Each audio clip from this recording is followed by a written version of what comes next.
Assalamualaikum warahmatullahi wabarakatuh.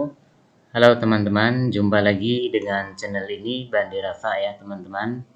Semoga teman-teman dalam keadaan sehat semua ya. Dalam hal ini saya akan menginformasikan informasi terbaru tentang P3K Guru ya teman-teman.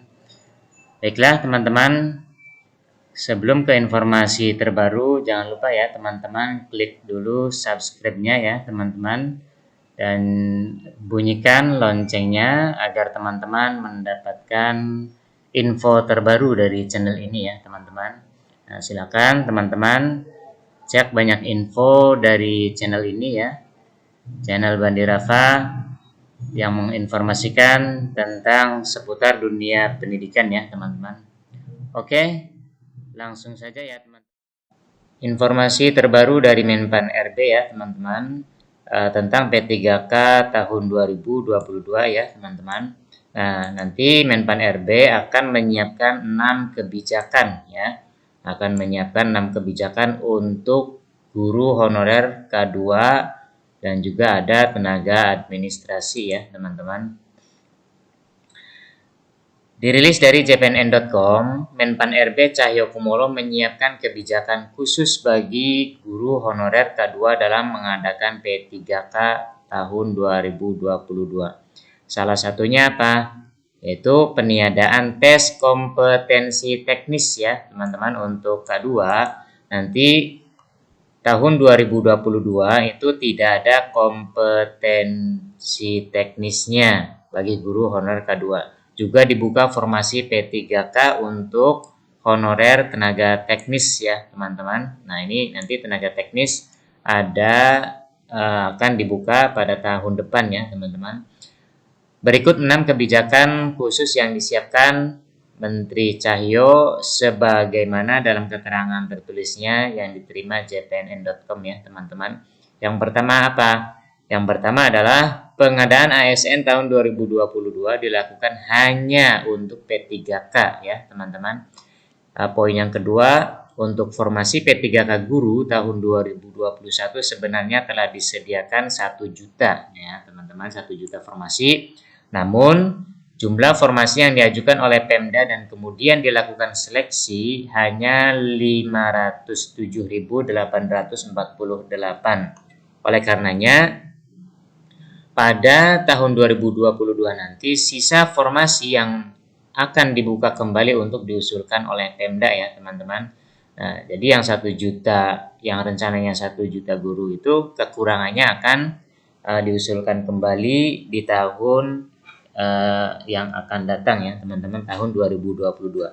Selain itu, khusus untuk guru agama di sekolah negeri di Pemda juga akan dialokasikan, mengingat pada tahun 2021 hanya sekitar 22.000 yang dialokasikan, sebut Menteri Cahyo ya teman-teman.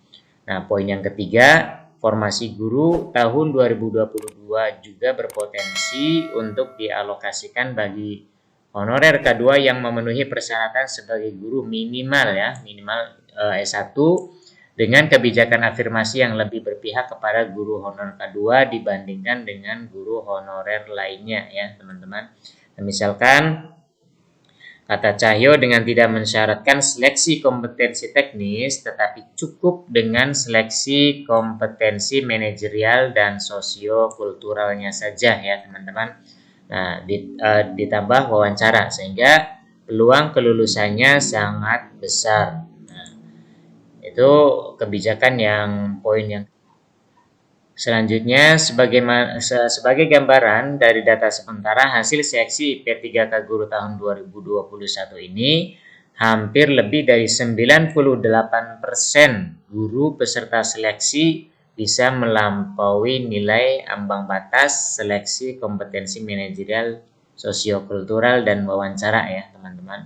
Nah, poin yang keempat, dari data yang masih banyak terdapat guru honorer K2 yang berpendidikan di bawah S1, baik itu D3, D2, bahkan SLTA, sesuai Undang-Undang Nomor 14 Tahun 2005 tentang guru dan dosen, mereka tidak memenuhi persyaratan sebagai guru.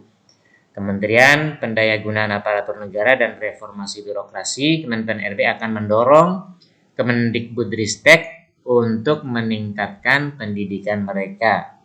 Nah, bagaimana caranya? Yaitu salah satunya dengan mekanisme rekognisi pembelajaran lampau atau RPL yang bisa diselenggarakan oleh Kemendikbudristek sendiri. Dan poin yang kelima, data honorer K2 yang ada, selain guru terdapat pula tenaga kesehatan, yaitu sekitar 4 ribuan, dan tenaga teknis sekitar 270 ribuan.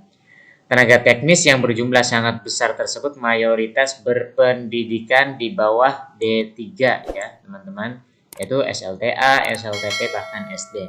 Dan banyak yang berprofesi sebagai supir, pramusaji, petugas kebersihan, dan lain-lain. Nah, itu terhadap mereka, khususnya yang berpendidikan minimal D3, masih memungkinkan untuk melamar pada jabatan-jabatan ASN yang dapat diduduki P3K. Kemenpan RB akan mendorong Pemda untuk mengusulkan formasi bagi mereka. Dan poin yang keenam, untuk mengakomodasi penanganan sisa guru honorer K2 dan tenaga teknis yang masih berpotensi untuk dapat mengikuti seleksi diangkat sebagai P3K tersebut, Kemenpan RB melalui Deputi SDM Aparatur telah mengusulkan tambahan jumlah formasi tahun 2022 kepada Kemenkyu ya teman-teman. Nah, untuk teman-teman K2 ya, nanti tahun 2022 itu tidak ada kompetensi teknisnya ya teman-teman. Jadi yang seleksinya itu hanya di kompetensi manajerial, sosiokultural, dan wawancara. Nah, itu menurut Kemenpan RB ya teman-teman. Nah, semoga informasi ini bermanfaat untuk teman-teman semua. Jangan lupa ya teman-teman, like, subscribe channel ini. Terima kasih. Assalamualaikum warahmatullahi wabarakatuh.